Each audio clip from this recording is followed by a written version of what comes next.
Hi everyone, Michelle G. Cameron here. I know it's kind of late. I don't normally come on at this time, but I wanted to stop by because what I think I'm going to do from time to time, in between my other different things I'll talk about, is I want to start talking about some of the books that I have worked on.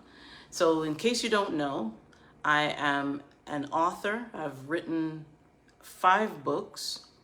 I am an editor, I'm a writing coach or book strategist, and I have of late been helping people publish their own books.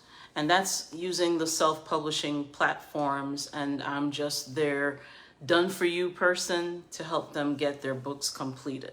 So that's me, and that's what I do. So one of the books that I worked on early in my editing career, and I've been editing officially now since 2015, towards the end of 2015 into early 2016, I actually worked for a publishing company. It was a hybrid company, but it gave me that level of experience that I needed so that I could understand what the requirements were and everything like that. I did that for a short period of time, working for that company. And one of the clients that I inherited when I was working there, her name is Daniel Roberts, and you may have seen me interview her before. Hello to those who are visiting. Thank you for stopping by. You may have heard me interview her before in the past. If you've followed me for a long time, you have heard of Daniel Roberts. She resides in Texas, and at the time when I worked with her book, I was living in New Jersey, and this gem of a novel, the cover was different back in the day. She has repackaged it, but this book is called It's Not Just a Good Thing, It's a God Thing, and it's a novel. And this was my very first exposure to editing a novel. And as you can see, it's not a small book. This is 377 pages long. So this was quite a challenge. It was a challenge in terms of, the length of the manuscript, getting it so early in my career as an editor. But I was so taken in by this story. This is a really good book to get. If you love novels, this is, of course, a Christian fiction book. This book has, the story stayed with me for years. Long after I edited it, I still remembered the storyline and everything like that. And in fact, I think it was last year, or it was the year before, I had the privilege of editing the sequel to this book. So I'm just sharing this with you because I want you to see the amount of work that this had to have. And I wanted to say to you that this book is actually available in Barnes and Noble in Texas. I believe it may be, I don't know if it's just one location, but it is available for purchase in a store. And the reason why I'm mentioning that at all is because when you self-publish, usually it takes a little bit more negotiating to get your books carried by a well-known bookstore, especially one like Barnes and Noble. Some locations will take your book, some won't. That's that. You have that happen if you're self-published. If you are traditionally published, that is not an issue, right? As long as they are carrying the type of story that you wrote, there's no problem there. But in terms of having like a chain bookstore, a nationally known bookstore carry your book and it's self-published, that is a huge accomplishment, especially for Christian fiction, I believe. I was trying to see if I could find something to read so you could kind of get a little taste of what this book is like. And I really would like for you to get this. This was, as I said, it was a challenge in terms of the size of the manuscript, but the flow of the story, because she's such an excellent writer in terms of being able to tell a story, I was captivated from page one. And it kept my interest, even though I was not literally reading the book.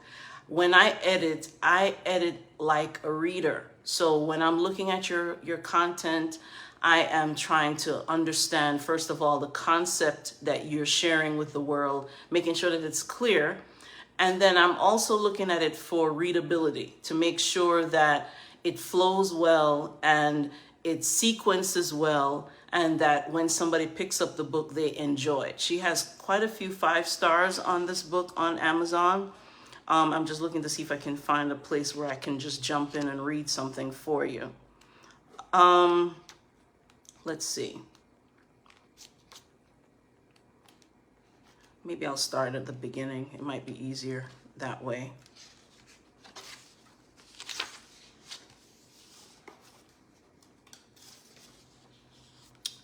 I'll just read the first couple pages. Chapter 1, Looking for Mr. Right. Let me introduce myself. My name is London Kia Kennedy. I'm a 30-year-old single black female. I graduated from Spelman College with honors. I was in beauty pageants since I was a baby until middle school. How could this be? How could I still be single at the age of 30? Maybe I'm too beautiful for my own good? I don't want to sound conceited, but I don't have problems catching a man. It's keeping him that's the problem. It is Friday morning and I'm ready to find my husband today. I slipped on a short red tight dress for the office lunch party. Very important prospects will be there. NFL players will be there and actors. Oh, I can't leave out this attractive youth minister, Brandon. There's nothing like a man who loves the Lord. I was raised in the church, and yes, I am saved. I'm still growing, but at least I'm not where I used to be. I pulled up in the parking lot in my black Mercedes that I worked hard for, and guess who I saw? Mr. Brandon. I jumped out of my car, picking up my red Coach purse that matched my red dress and red stilettos. Hey, Brandon, I was just thinking about your new project that you're working on, I said. Oh, how are you, Miss Kennedy? Brandon replied while walking toward me. Brandon is handsome. He's about 6 feet tall, light caramel skin like mine, with light brown eyes and an athletic body. And I'll just stop there. This is such it's a fun read. And even though it's 377 pages, it goes pretty quick because, like I said, my author is a very good storyteller. And I really had a good time editing the book. So if you know that you are ready to edit your story, you have written it, but you're shopping around looking to see who can help you to bring it to life and to let it just stand out on shelves or virtually or when somebody's reading it, pick it up to read it, I can help you. I've been doing this for a while. Like I said, I started officially editing in 2015. Next year, it's 2025. So I would have been doing it for about 10 years. And I still like doing it. I still enjoy doing it. I still like to see people's stories come to life. And so I want to do that for you as well. I do have, I believe I have a flyer up for that. And so I want you to take advantage of what I have available for you. If you need information, I'm going to put my link after this video is done. Just click on the link, schedule a call, and then we can talk about your book. So that's usually what I do. You know, you book a time with me, like 15 minutes or less. Tell me the concept of your book. Tell me how many words. Tell me your goals for the book, things like that. And then we can move forward to the next step. You get a contract to review and sign, and you get an invoice. You can pay part to start and part at the end. And I'd love to work with you.